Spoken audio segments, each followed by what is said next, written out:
Welcome back to the 5 on the Floor Quick Takes. I'm Alex Toledo. He's Brady Hawk. Here in the abyss of the Kaseya Center after a 143 to 110 loss against the Celtics. And no, it's not, you didn't hear that wrong. It's 143 points that they gave up to the lowly Boston Celtics. And obviously, I'm kidding. They're the best team in the league. They have been all season. But for the Heat to, put up a performance like this, second night of it back-to-back, it's tough, but, you figured that today it would be everybody locked in. You get a nice performance, maybe you get a nice clutch game at the worst, and no, you just get absolutely drubbed with all the Boston fans here walking out with just a dumb, smug look on their face, and you just hate to see it as a Heat fan.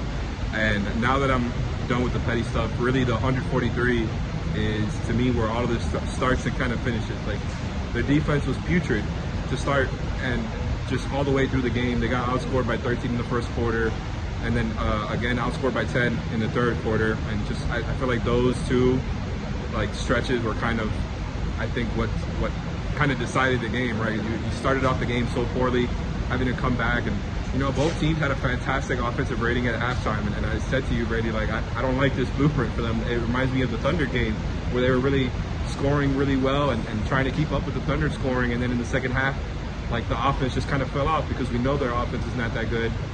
And I don't like that blueprint. All offense, no defense.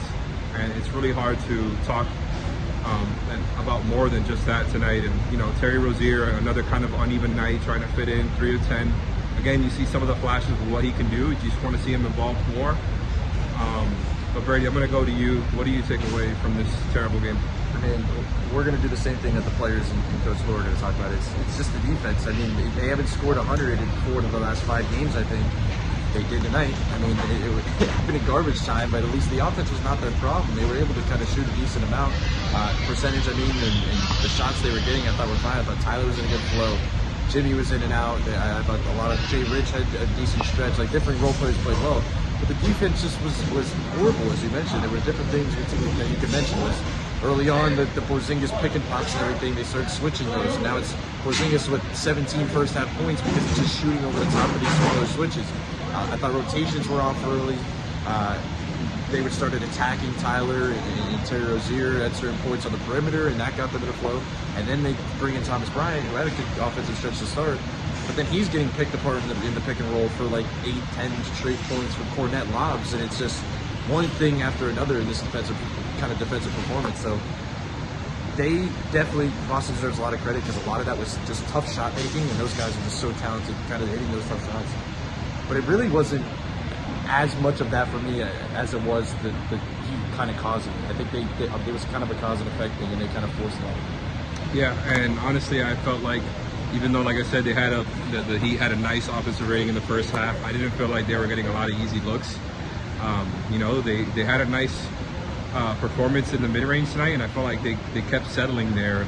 There weren't a lot of advantages being created on the rare pick and rolls that they did run. It was weird, east to west stuff happening, and just, again, they were it seemed like they were trying to create something out of nothing more often than not because they weren't able to create and sustain advantages. It's like the windows are so short. You got to give the Celtics credit, and it's just a disappointing loss, man. It's another one where it's the problems continue to be the same. Tonight they only had 4 turnovers. They did a great job controlling the ball. Their offense just really ran out of gas in the second half, and the defense did not turn around the way you'd want it to. And I agree with you. I think that's all we're going to hear about now in post game. Speaking of that, we're going to go ahead to that now.